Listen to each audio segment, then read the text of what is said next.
Thought for 13, so man, you won't believe what I did to my nightmare of a neighbor after she pushed me to my absolute limit. Picture this one sunny afternoon. A delivery truck pulls up to her pristine, perfectly manicured front lawn, the kind she obsesses over like it's her own child, and dumps out a box containing exactly 100 live ladybugs. Those little red critters scatter everywhere, turning her precious grass into a buzzing, crawling infestation overnight. She comes out screaming, waving her arms like she's in a horror movie, and I just stand there behind my curtains, sipping my coffee, feeling a twisted sense of satisfaction. But here's the thing. Was I wrong for stooping to that level? I mean, after months of her relentless complaints about my sweet dog barking just a little too much for her liking, something in me snapped. Tell me in the comments, would you have done the same if someone tried to ruin your life over something so petty? Let me take you back to the beginnings. Because this didn't just happen out of nowhere. It all started about 2 years ago, when I moved into this quiet suburban neighborhood on the outskirts of towns. I was fresh out of a bad breakup, needed a change of scenery, and found this cute little 2-bedroom house with a decent backyard. It wasn't anything fancy, but it had charm.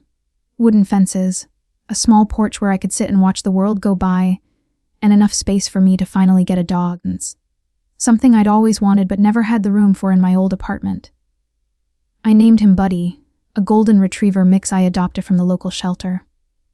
He was about a year old, full of energy, with these big floppy ears and a tail that wagged like it was powered by a motor. From the moment I brought him home, Buddy became my best friend. He'd greet me at the door every day after work, we'd go for long walks in the evenings, and on weekends, we'd play fetch until we were both exhausted. Sure, he barked sometimes, mostly at squirrels or the mailman, but it wasn't excessive, just normal dog stuff, you know. I made sure he was well trained, took him to obedience classes, and even installed one of those anti-bark collars as a precaution, though I hated using it. The neighborhood seemed perfect at first. Friendly folks waving hello, kids riding bikes, the occasional block party. But then there was her, Mrs. Eleanor Thompson, my next-door neighbor. She was in her late 50s, widowed, and lived alone in this immaculate house with a lawn that looked like it belonged in a gardening magazine. Every blade of grass was trimmed to perfection. Flowers blooming in neat rows, not a weed in sight. I'd see her out there almost every day, kneeling with her gloves on, tending to it like it was therapy or something. When I first moved in, she seemed nice enough. She brought over a plate of cookies, welcomed me to the area, and even asked about my job. I work as a graphic designer from home, so I'm around a lot. We chatted for a bit, and I mentioned Buddy. Her face tightened just a smidge, but she smiled and said, "Oh, a dog. How lovely. Just make sure he doesn't disturb the peace." I laughed it off, thinking she was just being quirky. Little did I know that was the first red flag. The complaints started small, almost innocently. About a week after I got Buddy, I was in the backyard throwing a ball for him when I heard her voice over the fence. "Excuse me, young man," she called out. I was 32 at the time, hardly young, but okay. "Your dog is barking quite loudly. It's disrupting my afternoon tea." I apologized. Even though Buddy had only let out a couple of yips during playtime, I called him inside, gave him a treat to calm down, and figured that was that. But no, the next day, there she was again, knocking on my door with a notepad in hand. "I've been timing it," she said, her lips pursed like she'd sucked on a lemon. "He barked for 3 minutes straight this morning. You need to control him better." I was stunned. 3 minutes? That was nothing. I explained that dogs bark, it's natural, and Buddy was still adjusting to the new home. She huffed and said, "Well, I have migraines, and the noise aggravates them. Consider this a friendly warning." Friendly. It felt more like a threat.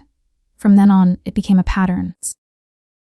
Every time Buddy made a sound, whether it was greeting me when I got home or reacting to a passerby, she'd be at my door or leaving notes in my mailbox. Barking at 8:15 a.m., unacceptable. Dog noise disturbing my nap at 2 p.m. It was like she had nothing better to do than monitor my yard. As the weeks turned into months, things escalated. I tried everything to appease her. I bought soundproofing panels for the fence, kept Buddy inside more often, even hired a dog walker to tire him out during the day so he'd sleep instead of bark. But nothing was good enough. One evening, after a particularly long day at work, where I'd been dealing with a difficult client, I let Buddy out for a quick potty break. He spotted a rabbit in the bushes and let out a few excited barks, maybe 30 seconds tops.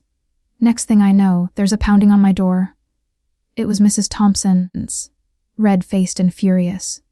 "This has to stop," she yelled, not even waiting for me to invite her in. "Your mud is a nuisance to the entire neighborhood." I've spoken to the other neighbors and they agree. I doubted that. I'd chatted with the folks across the street, and they loved Buddy, even brought him treats sometimes. But she went on. "If you don't do something, I'll have to take matters into my own hands." I asked what she meant, trying to stay calm, but inside I was boiling. She just stormed off, muttering about proper pet ownership. That's when the real harassment began. A few days later, I got a visit from animal control. Apparently, she'd called them, claiming Buddy was aggressive and barking nonstop, posing a danger to the community. The officer was nice about it, inspected Buddy, who was wagging his tail and licking the guy's hand the whole time, and said there was no issue, just a minor noise complaint. He suggested I keep a log of incidents to cover myself. I was relieved but furious. How dare she? I confronted her that evening, knocking on her door for once. "Mrs. Thompson's calling animal control. That's crossing a line," I said, my voice shaking with anger. She stood there in her doorway, arms crossed, looking smug. "I warned you. That dog doesn't belong here. Get rid of him, or I'll keep reporting until they take him away." My heart sank.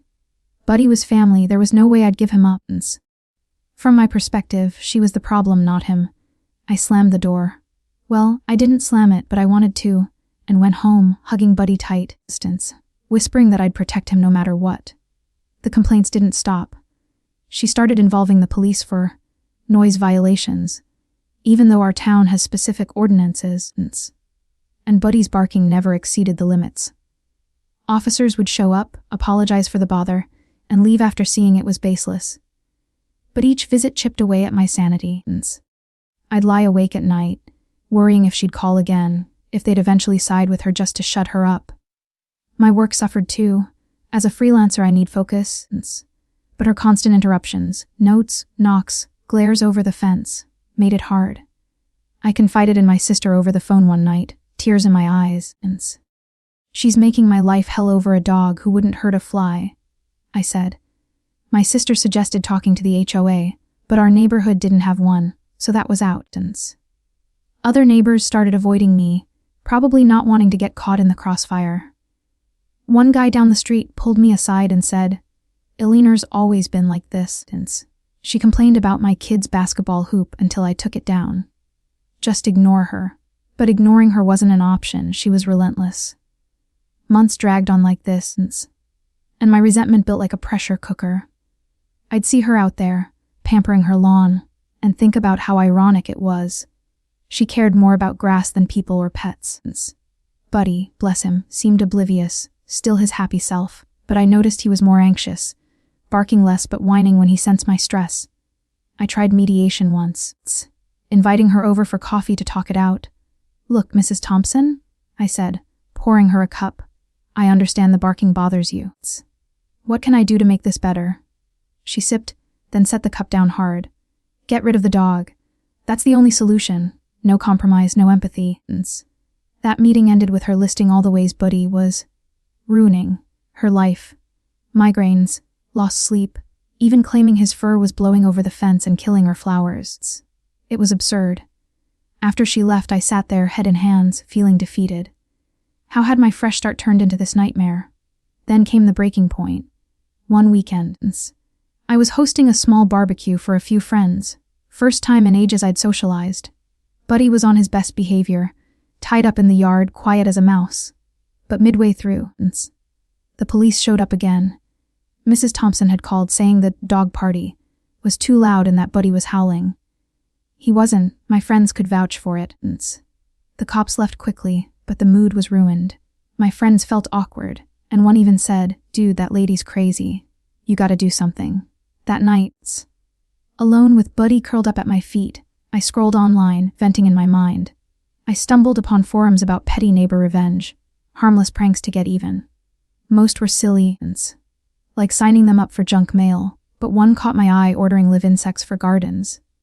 Ladybugs specifically. They're beneficial for plants, right? But in large numbers, they can overrun a yard. I laughed at first, then thought, why not? Her lawn was her pride and joy. If she wanted to mess with my dog, I'd mess with her grass. It seemed poetic, non-violent, and temporary. They'd eventually fly away or whatever. So that's the situation I was in, staring at my computer screen. Finger hovering over the order button. I'd had enough of her bullying, her false reports, her refusal to live and let live. Before I tell you what happened next, I want you to pause this video right now and think about it. Put yourself in my shoes. Your beloved pet under attack, your peace shattered by someone who won't back down. What would you have done? Would you have ignored it and hoped it stopped? Confronted her again? Or gone for a little harmless revenge? Drop your thoughts in the comments below. I really want to know if I'm the villain here or if she had it coming. Alright, so I did it. I found this online garden supply store that sells live ladybugs in bulk. Farmers use them for natural pest control. I ordered 100 of them, not a massive amount, but enough to make a statement. I put her address as the delivery spot, paid extra for discreet packaging, and waited. My heart raced the whole time. Was this too far? But every time I doubted, I'd remember her threats to take Buddy away, and the anger surged back. A few days later, I saw the truck pull up from my window. The driver, oblivious, left the box right on her lawn as instructed. No signature required. I watched as she wasn't home yet, and the ladybugs must have started escaping because by evenings, her yard was dotted with red spots crawling everywhere. Ladybugs aren't destructive, they eat aphids and stuff, but in that quantity, they'd cluster, fly around, and basically turn her perfect lawn into a temporary bug zoo. She discovered it the next morning. I heard her shriek from inside my house, high-pitched, like a banshee. What in God's name? She rushing out in her robe, swatting at the air. Ladybugs were on her flowers, her grass, even climbing up her porch. She grabbed a broom, trying to sweep them away, but they just flew up and resettled. I peeked through the blinds, biting my lip to keep from laughing. Neighbors started gathering, whispering. One asked if she needed help, but she waved them off, muttering about vandals and pranks. By afternoon, she'd called an exterminator. I saw the van pull up. They sprayed some eco-friendly stuff, but it took days for the ladybugs to fully disperse. Her lawn looked a mess in the meantime, with dead bugs and spots where they'd clustered. She must have suspected me because that evening, she marched over, pounding on my door harder than ever. "You. I know it was you," she accused, pointing a finger in my face. "Those bugs. Only someone with a grudge would do that." Admit it, I played dumb at first, raising my eyebrows. "Bugs? What are you talking about, Mrs. Thompson?" But she wasn't buying it. "Don't lie to me. This is because of that wretched dog of yours." "Well, two can play this game." Her eyes were wild, and for a second, I worried she'd escalate further. But something shifted. Maybe the public embarrassment, or realizing how ridiculous it all was. I finally let a small smile slip. "Look, Eleanor," I said, using her first name for the first time. "Maybe now you understand what it's like to have your sanctuary invaded over nothing. Buddy's just a dog being a dog. If you stop the complaints, I'll make sure he stays quiet as possible. Deal?" She stood there, fuming, then turned on her heel without a word. For the next few days it was tense, glares over the fence, but no more knocks or calls. The aftermath was surprisingly positive. The ladybug incident became neighborhood lore. People chuckled about it at the next block party, calling it the Great Bug Invasion. Mrs. Thompson's lawn recovered quickly. Ladybugs actually help with pests, ironically, and she stopped complaining about Buddy altogether. Maybe she was embarrassed, or perhaps she realized she'd pushed too far. We never became friends, but we reached a silent truce. She'd nod hello if we crossed paths, and I'd keep Buddy's playtime indoors more often. Animal control and police visits. 0 since then. Buddy thrived, happier without the stress, and I felt like I'd reclaim my peace. Sure, some might say I was petty, but it worked where politeness failed. No one got hurt. No laws broken. Just a lesson in karma. Looking back, this whole ordeal taught me that sometimes standing up for yourself means getting a little creative. Boundaries matter, especially with difficult people. If you're dealing with a neighbor from hell, remember patience has limits, but revenge can be sweet and buggy. Distance. If you were on my side in this story, smash that like button to let me know. And if you've got your own crazy neighbor tales, share them in the comments. I read every one. Don't forget to subscribe for more wild Reddit-style stories. I've got plenty more where this came from. I'll see you all in the next one. Take care!